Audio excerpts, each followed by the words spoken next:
Morning. Papasok na ako. Ganito kadilim dito. Umuulan pa pati.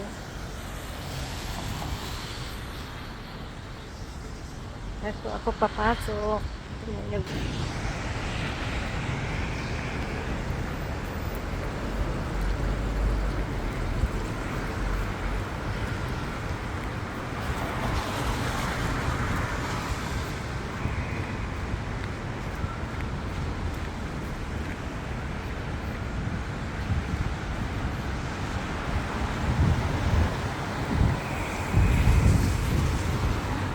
Kasi guys, actually ang pasok ko talaga is 8 o'clock. Nakikiusap yung sa bakery na papasok lang ako until 9 o'clock. Kasi may pupuntahan daw siya para sa anak niya. So, nag-ano siya doon sa manager. Tapos ang manager, sinabihan siya, kausapin daw ako kung papayag. Naawa naman ako. So, change na naman ako ng alarm ko. So, ngayon papasok na ako. Pero ang nakakaganda, kasi 2 o'clock uwi na ako instead of 3. Tapos may 1 hour pa akong additional hour plus different nga bayad. Mas malaki ang maaga papasok per hour. Bali papasok ako dito guys is 6 o'clock. So different yung bayad niyan per hour. Pero lumabas ako sa bahay 5:40. Tapos naglalakad na ako.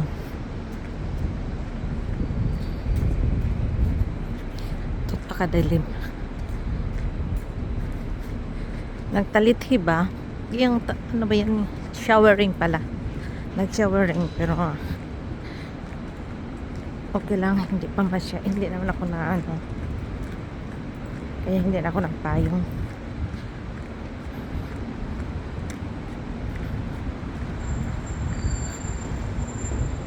So ganito pa kadilim, plus ulan pa. Ang pangit ang weather dito, ulan pa rin, on and off. Pero ngayon talagang whole day, since kahapon hanggang ngayon, baka ngayong whole week ulan. So dito sa kabila hindi pa open. Siya open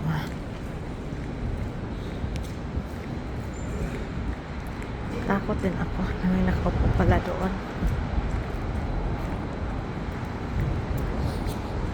Minsan natatakot ako maglakad yung ganitong oras, ganito na hindi pa maliwanag. So, hindi natin alam, di ba guys, na may nakaupo dyan sa gilid. Okay lang dito banda kasi may guard.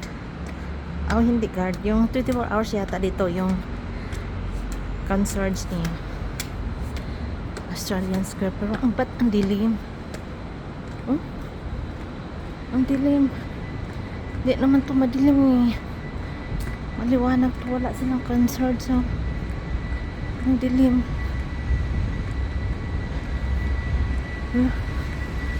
Bakit kaya madilim?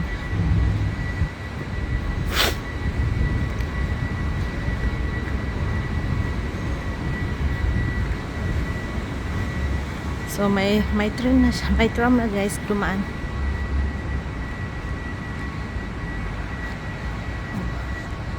Dilim. My God, ano na naman gagawin nito? Bakit na naman to? Sisirain na naman. Kaya tatapos lang ngayon, sisirain na naman. Oh my God, ano ba to? Wala, kawawa nung doon. Higaan niya, oh. Basang basa. Tingnan niyo guys, oh, may nagtulog sa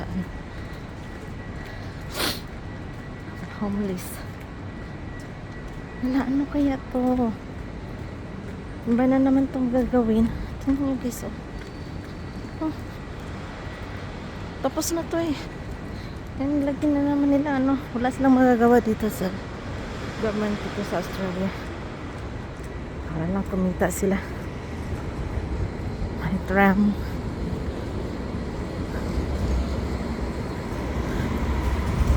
Dito na tayo guys. Kaya sa trabaho ko. Oh, alas 6 na talaga kasi naka-open naman yung gate. Oy. Open na siya.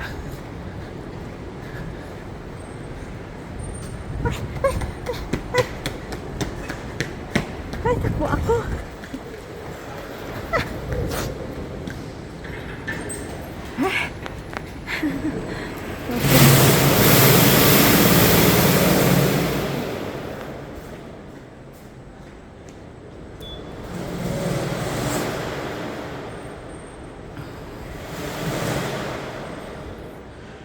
Buti naka-open.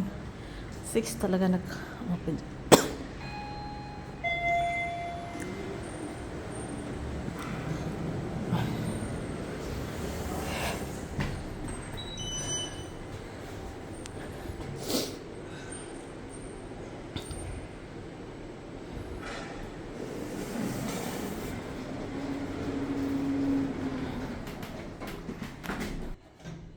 Dito na ako guys.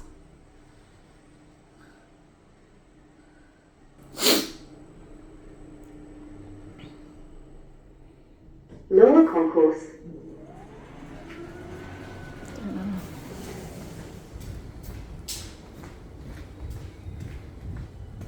Sa trabaho ko. Thanks for watching. Bye. Hello guys. Pauwi na ako guys.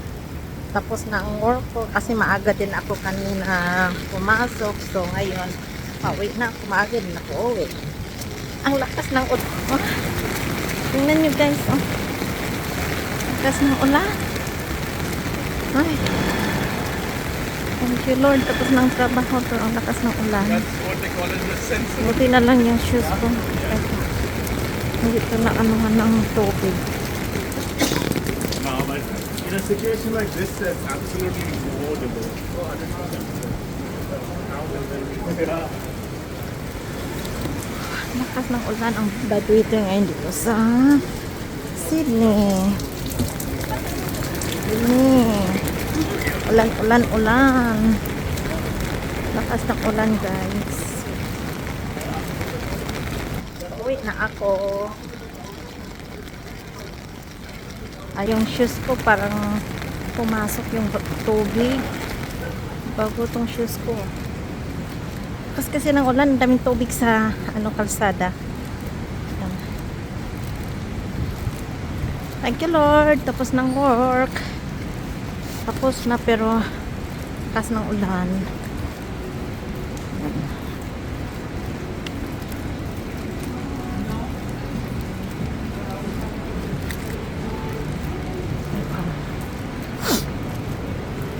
All week talagang ganito ulan-ulan.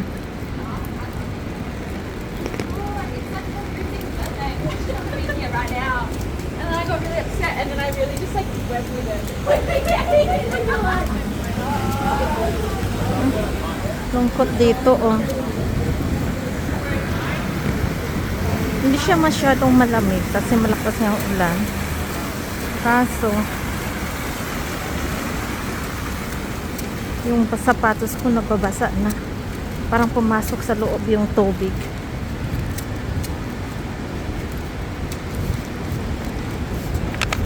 Tapon ko muna tong ko sa basurahan.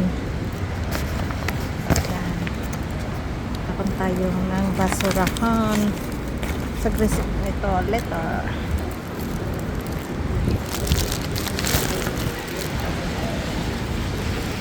Kita mo yung mga tao naka-umbrella.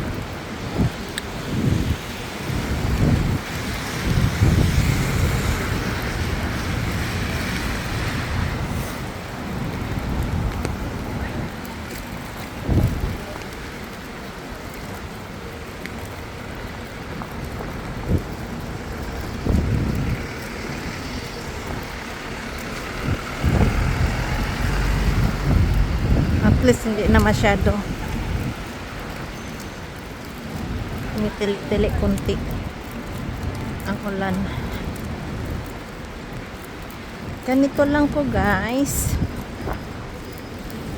Pasok, uwi. Nakatayo ng 8 hours sa trabaho. Tapos uwi ng bahay. Pahinga kunti. Trabaho na naman. Maglaba, magplancha, magluto. Yan guys.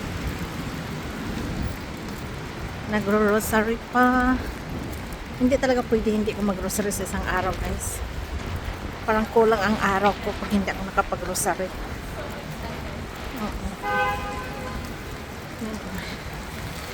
Pangit ang weather.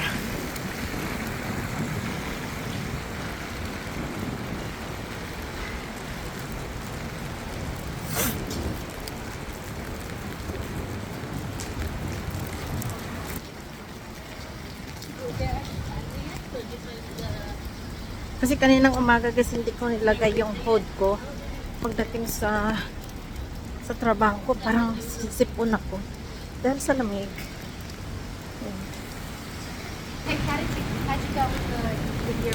Yun ang lungkot pag umuulan dito. Mga tao hindi katulad na mainit siya, hindi umuulan, maganda ang weather. Daming tao makikita mo naglakad-lakad.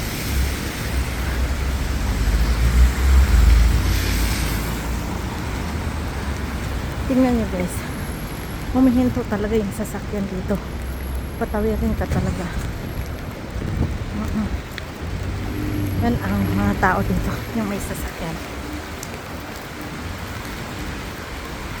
Paunahin ka talaga tumawid bago sila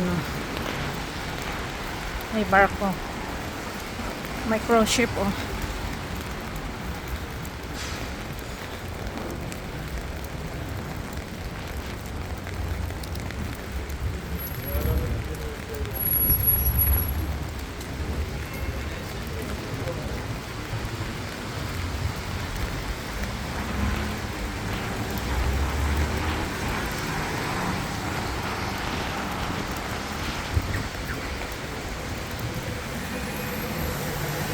Ang lamig.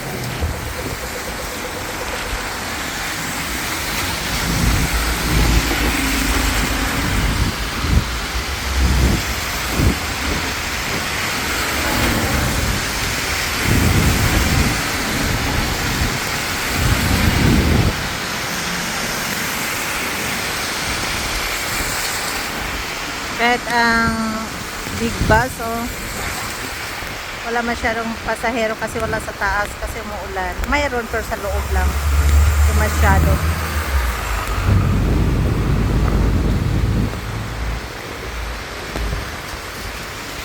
Mamaya mag-traffic na naman itong kasi siya. Umuulan.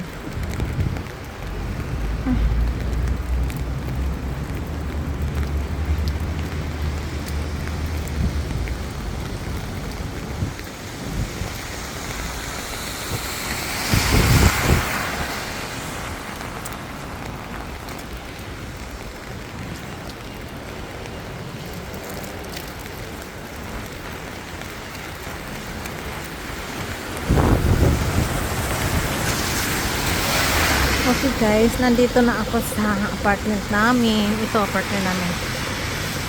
Tutulong ko na tong video ko. Thanks for watching. Please like, comment, and share. Salamat sa support. Please subscribe my YouTube channel. Thank you. Bye-bye. Ito apartment namin. Bye-bye.